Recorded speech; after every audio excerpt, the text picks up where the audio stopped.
How would someone who's making over $100,000 a month with self-publishing make $10,000 a month if you started over from scratch in 2024? This is the question that will be answered in today's video. Hi, my name is Peter, and over the past 8 years, I've published over 1,500 titles and built a life-changing 7-figure publishing business. Now, I'm on a mission to help you achieve freedom through self-publishing. No matter if you're at the beginning of your journey or somewhere in the middle aiming to scale up, stay with me as we embark on this fascinating quest. When it comes to self-publishing on Amazon KDP, 8 years is a long time. And let me tell you, a lot has changed since I got started back in 2015, late 2015. For example, back then, you could publish a 5,000 word ebook and have it sell. Now, it's a little bit different. People expect higher quality. They expect longer books.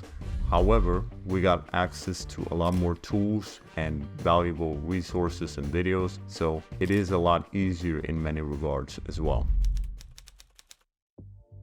So the first thing we want to look at when it comes to making $10,000 a month is the math behind it.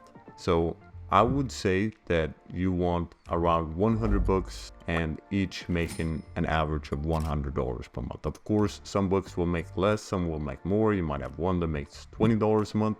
You might have another one that makes $180 a month. But overall, the average will be around $100 a month for this goal. Of course, there are publishers that do it with a lot less books. And I have, for example, I got one book that is making close to $8,000 per month. Currently, here's another example of a book that made $18,000 in 1 month. So there are publishers that are making a lot more per book, and I think that it's possible. However, we want to be as close to minimizing failure as possible. So that's why I would set the goal of publishing 100 books. So the components that we'll need for averaging $100 per book is a profitable niche with high demand and ideally not too much competition. We want a better or unique subtitle. We want a better or at least a cover that stands out. For example, if every cover is white, then we might want a darker one. And we want a great outline. We want great writing. We want around 10 to 20 reviews at least. We want a compelling book description and A+ content. And we want to publish in different formats, so paperback, hardcover, audiobook. And we want a series of books and ideally a brand. And we want to run Amazon ads. So the ideal way to set up your publishing business is to have something that you're passionate about and something that you're experienced and skilled in, and something that is in high demand, so something that is profitable. That is the sweet spot. And branding, it's a long-term play. So I believe that if you're thinking 5 years ahead, then building a brand is the best investment you can make today. Is it the thing that is going to make you the most money in the short term? No, it's not what's going to make you make as much profit now as possible. But in the long run, having a brand in something that you can work on sustainably, that's why it's good if you're passionate about it, because then it will be easy for you to work on it. So that's what we want. And a brand opens up additional income opportunities, as you will discover later on in this video. Is building a brand necessary for getting to $10,000 a month? Absolutely not. However, I think it's wise to start thinking about it, at least when you've crossed your first $1,000 a month. Because when you have a brand, you get so many more opportunities that you wouldn't have otherwise. For example, I can send out an email to my email list, which is over 100,000 subscribers, and instantly get the bestseller badge. If you think that this will help rank the book in search and categories, then you're correct. So even if my keywords aren't the standard ones that publishers who look for short-term profitability would go after, I'm able to make it profitable because I'm driving traffic from outside of Amazon. When you have a brand, you'll also open up other income opportunities. For example, I made over $40,000 from a fairly new backend product that I tested for my list. Depending on the niche you're in, I think you could be making a lot more than that if you have an email list this big. For example, if you're in the finance niche, like this publisher, then the majority of your income might come from a backend product. I wouldn't be surprised if this publisher has made over $1 million on his backend product. which I think is related to teaching people how to invest. And as we can see, this publisher is already making a lot of money from the books. Here we have the paperback, 14,000, and the audiobook, 127,000. So I think he has at least one book that is selling very well as an audiobook. So it all depends on your own unique circumstances. If I had a social media marketing agency, for example, I would probably look for a way to make my books funnel into that already existing business. Just on the top of my head, I would think about creating a book for each platform, for example, Instagram marketing, Facebook marketing, etc. And then perhaps also do a workbook for each one, and then consider having a checklist as a lead magnet to capture email addresses, and offer my services as a done-for-you solution for people who read the book, wants the result, but prefer to not do the work themselves. Here are just 2 examples of successful brands, so you can get an idea of the power of having a series of books under one brand. So here we only get the first 20 books, and we can see that he's making quite a lot of money with the books. And you can see he has 564 titles. So I would not be surprised if this self-publisher or publisher is making over $100,000 a month, perhaps several. And here we have another example. We can see that one book alone is making $63,000 according to KDP, and the audiobooks are also making quite a lot. Now I will run you through a step-by-step example of how I would find and create a book that I think would make me over $100 a month. Furthermore, I will also aim to give you an example of how I would think if I were to aim to make a series of books and potentially build another brand.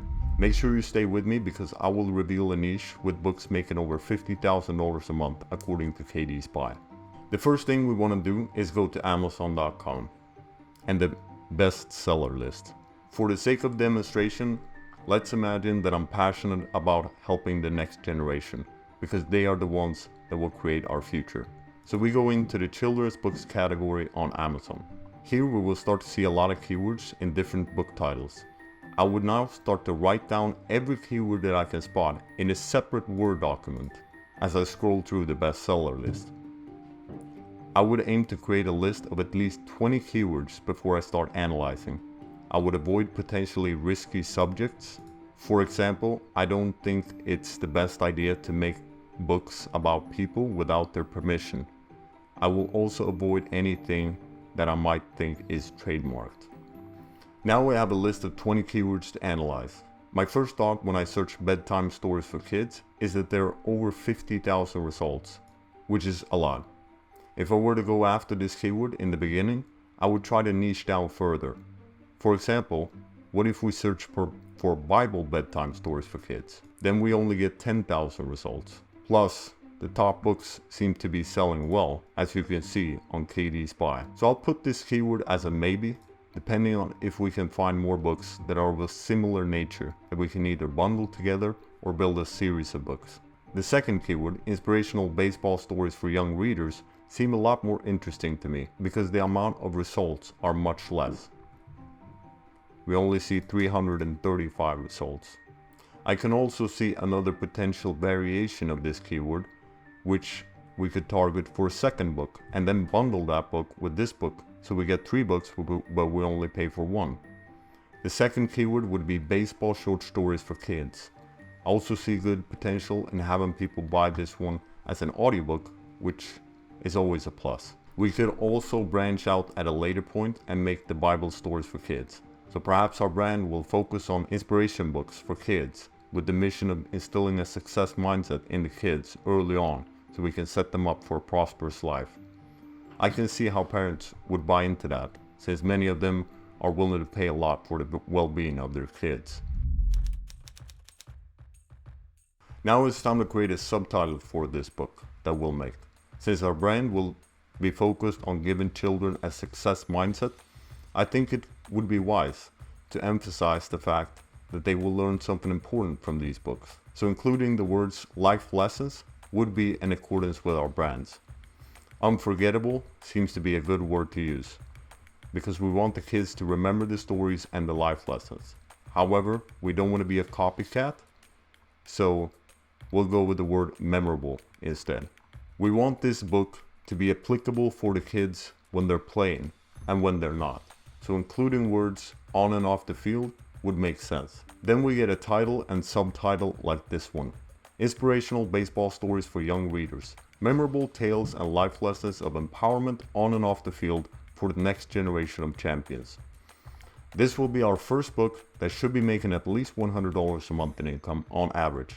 Maybe even more considering how well the other books in this niche are selling.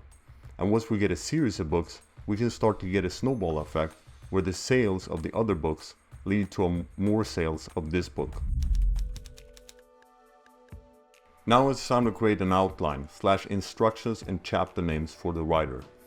If I didn't have any money, I would do this myself using a tool like Dibbly or simply ChatGPT.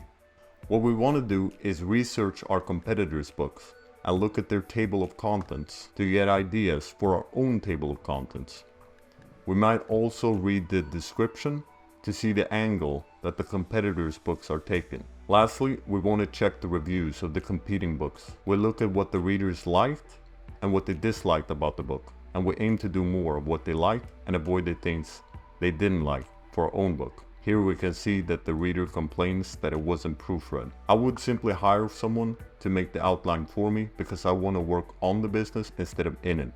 I would either hire someone on Upwork or Fiverr to make this outline for me. Then once I receive the outline, I would double check so it's in accordance with our unique selling point. The purpose of the chapter titles is to create curiosity. So remember to put extra attention on them. For example, which one of these chapters create the most curiosity and a feeling that the reader must know the answer? Chapter 3, House Building Errors. Chapter 3, Avoid this fatal flaw, preventing your home's collapse. Obviously the second option, as no one wants to be responsible for having their house collapse on their family. They'd also be curious about what this one thing is, so they can impress their friends and family with their knowledge and raise their own status. When it comes to creating the manuscript, we have several routes that we could take. If I didn't have the money, I would be writing the book myself and possibly have AI assist me. But again, I like to work on the business instead of in it, so I will hire a writer. Since I'm building a brand, I would consider hiring my own writer so that we can have that writer write several of our books. If so, I'd put out a job post on Upwork.com. The other option is to go with a writing company, such as the Urban Writers. Hiring a writer deserves an entire video. However, the most important thing to note is that you ideally want someone with experience in the topic and that has a proven track record in writing high quality books. Once we've ordered the manuscript, we usually need to wait 30 to 60 days. I recommend that you review the manuscript as the writer is working on it to ensure it's in alignment with what you want and your unique selling point. While we're waiting for the manuscript, I'll go ahead and order the cover. You could use a site like Fiverr.com to have the covers created for low cost. However, personally, I'd start a contest on 99 Design and receive several cover options from several high quality designers. I'd aim to provide feedback as the content progresses, and I'd pick the best design and consider working with the winning designer for future book covers, but at a discounted price. When it comes to selecting the cover, here are some of the most important components to note so that your book can become a success. Number 1. People judge a book by its cover. Never be lazy when it comes to the cover. 2. The color combination and color contrast. 3. The font that is being used. 4. The image that is being used. 5. The size of the font. Obviously, we want the colors to match well. If you're new to this stuff, using a tool such as the Canva color wheel can help. When it comes to the font, we want it to match well with the target audience. For this particular topic, we see that fonts with this style and a shadow seems to do well. For the image that is being used, we need to ensure that it's highly relevant to the topic, and ideally we should have proof that these kinds of images do well. The size of the font need to be organized well so that the important words for understanding what the book is about and who it's for is the biggest. So in this example, baseball stories would be the biggest, then young readers would be the second biggest. After we've received a couple of examples, I'd take screenshots of them, and I'd also take screenshots of my competitors' books and ask my friends and family which one they prefer. If they prefer my competitors' book covers over my designs, then I'll ask the designer to make more design options. Let's take a look at a few cover examples so you can get a visual idea of what a great cover versus a not so great cover looks like. Let's first look at a great cover. We can see that the color combination is well chosen. The purple matches with the yellow, the font style communicates that this book is for kids, the image that is being used on the cover is full of action, and it tells us the different sports that the readers would read about. For young readers, it's also prominent, as it's in a different color. Sports stories is the biggest thing on the cover, as it tells us what the book is about.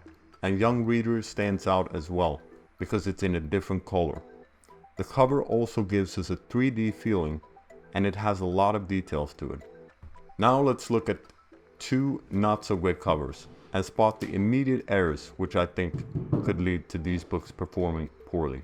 For the first one, I think the main issue is that the font is too small and the words stories and for kids should be bigger, so it quickly tells us what the book is about and who it's for. I also don't know why the designer made enterprising little readers big. People judge a book by its cover, and they do it quickly. At first glance, I'm confused what the book is about, because the sentence I will read, based on the font size, is inspirational sports enterprising little readers. You get the point. This other cover looks like it was made by the publisher. I would strongly advise against making your own covers unless you're a professional designer. You can clearly see that the image is made using AI if you look at the errors. There are no faces, no hands, the legs look strange, so if I'm the reader, I would probably think that if the publisher put this little attention to the cover, the representation of the book, then I cannot expect the content inside the book to be any better. Now we've received the manuscript, and it's time for formatting it. When it comes to the formatting, I'd simply hire someone on Fiverr to do it for me. The same goes with converting the cover to paperback and hardcover. For the book description, I'd ask the writer to make one. Alternatively, hire a copywriter or use AI to optimize the writer's description to make it even more compelling. I'd check to see that my description is just as good or if not better than my competitor. If it's not, I'll continue to work on it. Then I'd also order A+ content via Fiverr, which would contain graphics that you're able to place on your Amazon product page to make your listing even more compelling to potential buyers. I'd aim to have the A+ content emphasize the unique selling point. I would ensure the text is without errors and that the graphics are compelling. Here's an example of how the A+ content will look on the Amazon product page. Then, once all that is done, I'd publish the book on Amazon KDP, pasting the book description, adding some relevant keywords, and starting a 5-day free promotion once the book is live. And then after the 5-day free promotion period is over, I'd start the Amazon ads. I'd target keywords such as baseball stories for kids and baseball short stories for kids. And I'd also target the competitors' books by creating a product ad. Furthermore, I'd work on getting reviews for the books, using a site like Publishflow, and sending out free PDF versions to potential readers in Facebook groups. I would say that a review on Amazon would be greatly appreciated. I'd aim to get at least 10 to 20 reviews as mentioned earlier, the more the better. Now I'd also hire a narrator via Upwork and produce an audiobook, which I would later publish on another platform. So now if we've done everything correctly, we should start seeing some royalties coming in. Now it's just, we do this times 100. When it comes to the future books that we create, we will look at this book that we created and we'll see, okay, can we make something better? What did we do wrong, or what can be improved for our future books? What did the customer say? What did the reviews say? And also we have an opportunity to update this book in case there's something that could be done better. For example, the cover or the book description, etc. Hopefully you now realize that making $10,000 a month with Amazon KDP isn't some lofty goal that can never be attained. In fact, it's quite reasonable and it shows that it's attainable once you break it down like this. I understand that a lot of details were left out in this video. If you want me to make a separate video about anything specific, then let me know. Thanks for watching. Make sure you subscribe because I will be releasing more videos like this in the future.